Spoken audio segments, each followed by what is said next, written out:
జై శ్రీరామ్. ఈరోజు మీకు టమాటా కాయలతో పచ్చడి ఎలా చేసుకోవాలో చూపెడుతున్నాను. చూసి చేసుకోండి, నేర్చుకోండి. కాయలతో మనం చింతపండు వేయాల్సిన అవసరం లేకుండా చాలా టేస్ట్గా ఉంటుంది. ఇవి ఇంట్లో ఉన్నవే 4 కాయలు ఉంటే ఇలా చేశాను. మీకు కూడా చూపెడితే చూసి నేర్చుకుంటారని. టేస్ట్గా ఉంటుంది, మంచిది. అందుకని ఈజీగా చేసుకునే పద్ధతిలో చూపెడుతున్నాను. మనం టమాటాలు కాయలు కదా, పండ్లు ఎప్పుడు చేసుకుంటూ ఉంటాం. కానీ ఇవి కాయలు, కొంచెం పులుపు ఎక్కువ ఉంటాయి, చూడ్డానికి ఒకలాంటి కలర్గా ఉంటాయి. అందుకే పచ్చిమిరపకాయలు వేయించి కాస్త ఈ టమాటాలను కోసి ముక్కలుగా చేసి వాటిని పొయ్యి మీద కాస్త నూనె వేసి మగ్గనివ్వాలి. నీళ్లు పోయకూడదు, ఊరికి మగ్గనివ్వాలి. మగ్గిన తర్వాత మనం కొంచెం చల్లారినాక పచ్చిమిరపకాయలు వేయించి, అంటే మనం తినే కారాన్ని బట్టి పచ్చిమిరపకాయలు వేసుకొని వేయించుకొని అందులో వేసుకుందాం.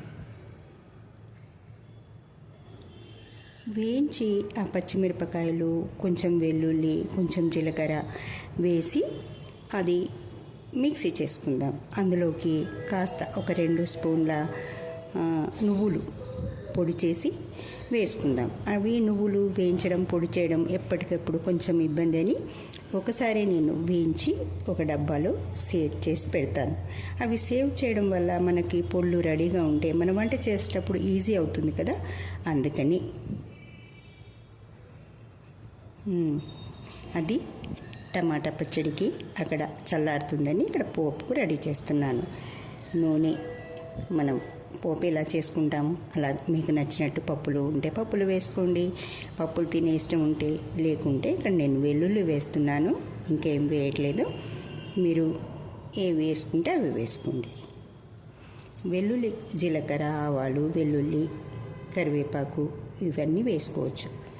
అవన్నీ వేసుకొని కాస్త పసుపు వేసుకొని చల్లారనిద్దాం. దీన్ని పోపు కూడా ఎప్పుడు వేడిగా ఉండకూడదు, అందుకని కాస్త చల్లారనిద్దాం. స్టవ్ కట్టేసి పసుపు వేసి ఇలా పెట్టాను.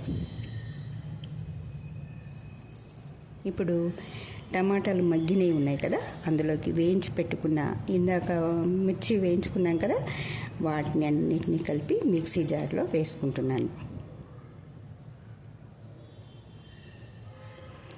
2 స్పూన్ల నువ్వుల పొడి, అంటే ఒకసారి చేసి పెట్టానని చెప్పాను కదా, ఏ కూరలైనా ఈజీగా వేసుకోవచ్చని ఒకసారి కాస్త వేయించి అలా పక్కన ఉంచుతాను.